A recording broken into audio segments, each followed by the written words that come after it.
Guys, for today's video, sige, gagawa ko na to ng video talaga. Nagpipigil akong gumawa ng video dito kasi ito yung isa sa mga requested topic nyo. It's all about converting Ggives na maging cash. Meron nga bang way for you to convert that Ggives credit na maging cash? Dati meron, di ba? Pero eventually, nawala na. And then yan na lagi ang tanong ng nakararami. Paano ba gawing cash ang Ggives? Kung gusto mong malaman kung may sagot ba dyan o wala, samahan niyo ako pag-usapan natin yan. Sit back and let's discuss. Coming right up.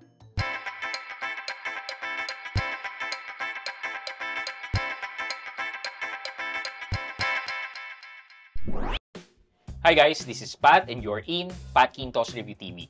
So if you're new in my channel, I do reviews about personal finance na meron akong experience at ginawa ko na yun ng videos and playlist makita nyo dito sa taas.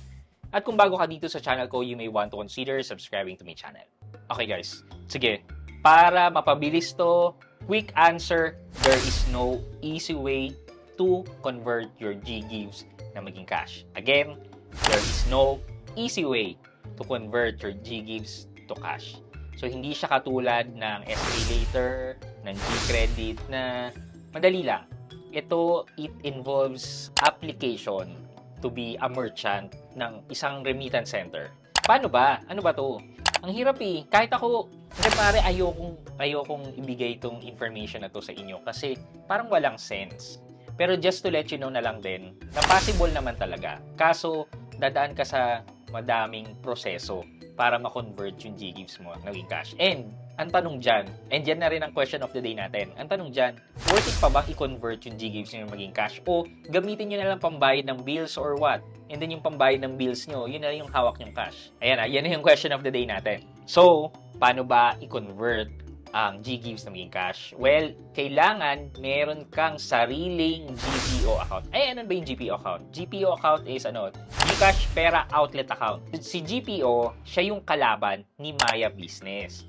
Diba si Maya Business, meron siyang Smart Padala. So kay GPO naman, ang tawag sa kanya ay GCash Padala. So, yung requirements para mag-open ka ng GPO o GCash Pera Outlet is hindi naman din ganun kahirap. Ano bang kailangan dito? Ang kailangan mo, meron kang at least DTI permit or pwede ring barangay permit or mayor's permit. Yan. Kung meron ka kahit na isa dyan, at least yung DTI, kasi yung DTI, online mo siya makukuha. And kano lang ba yun? 140 something, 150. O sabihin mo ng 200. Pag kumuha ka ng DTI, pwede mo na siya gawing requirement para makapag-open ka ng GPO account mo.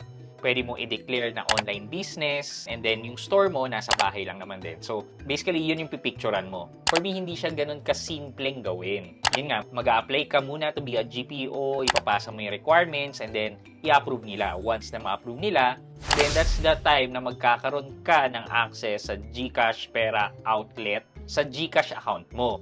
Yung GCash Pera Outlet, available lang to sa Android phone. Pero ipapakita ko na rin sa inyo.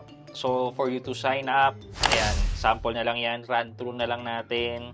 Tapos, i-enter nyo lang yung lahat ng details. Tapos, ayan, submit business requirements. Ayan, mag-upload ng picture. So, syempre, kailangan yung lagyan ng pangalan, yung labas ng bahay nyo.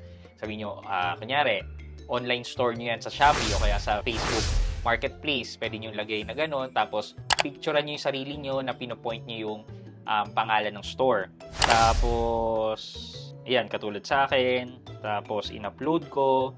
And then, yan. Next is, mag-upload ka na ng DTI or barangay permit or mayor's permit. Sa akin, in our case, mayor's permit yung i-upload ko. And then, isasubmit. And then, kailangan din mag-selfie. Yan. After which, kailangan mo mag-training regarding AMLA. Ayan, sabi ko sa inyo, medyo mahirap eh. Pagka panood nyo ng videos about AMLA, may sasagutan kayo na kailangan yung ma-perfect yan.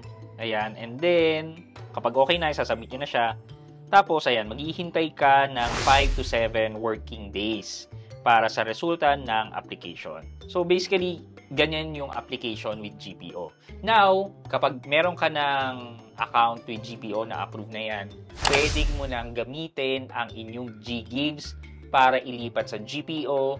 And then, pag nailipat mo na sa GPO, pwede mo nang ilipat sa inyong GCash account. So, simpleng process na gagawin lang natin. So, ipapakita ko sa inyo kung paano ba siya gagawin. So, nandito ko sa dashboard ng inyong GPO. Makikita dyan yung, ayan o, plus dagdag pondo. I-click nyo yan, tapos mamimili kayo kung magkano. Ayan. Kunyari, i-click nyo yung 3,000, tapos papapiliin ka kung GCash or GGives. Dahil may GGives ka, pwede siyang i-pay in GGives, di ba? So basically, yan na yung way kung paano natin siya i-convert. Ayan, tapos check nyo, ayan, see installment option. Tapos makikita dito na yan yung GGives amount.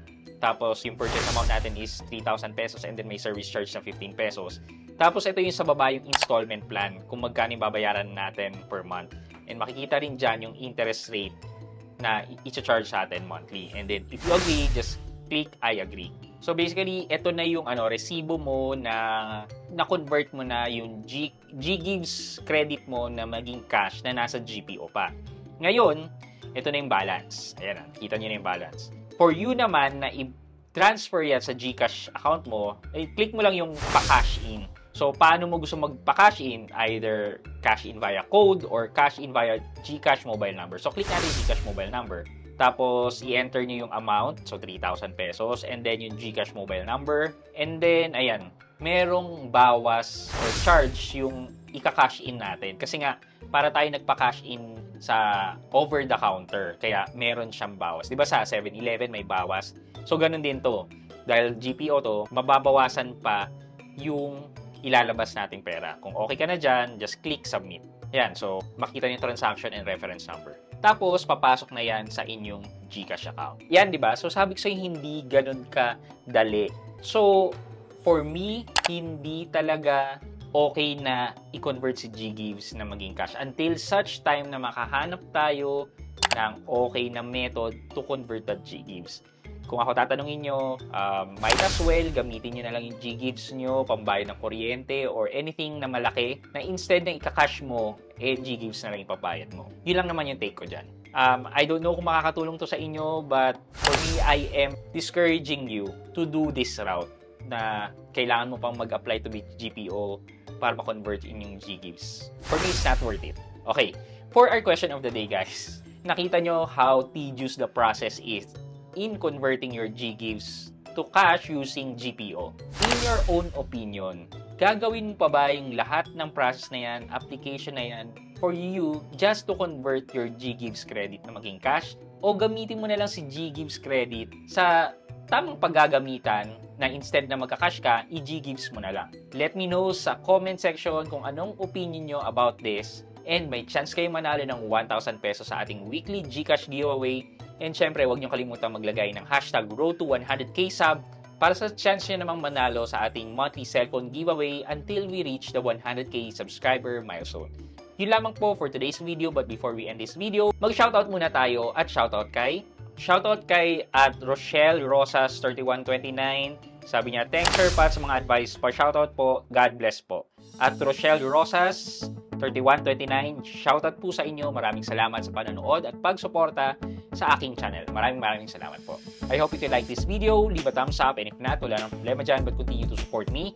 Be subscribing to my channel by clicking the subscribe button and also the bell button sa tabing subscribe para makareceive kayo ng latest notification sa lahat ng upload ko. Again guys, this is Pat Quinto and you're in Pat Quinto's Review TV. Bye-bye!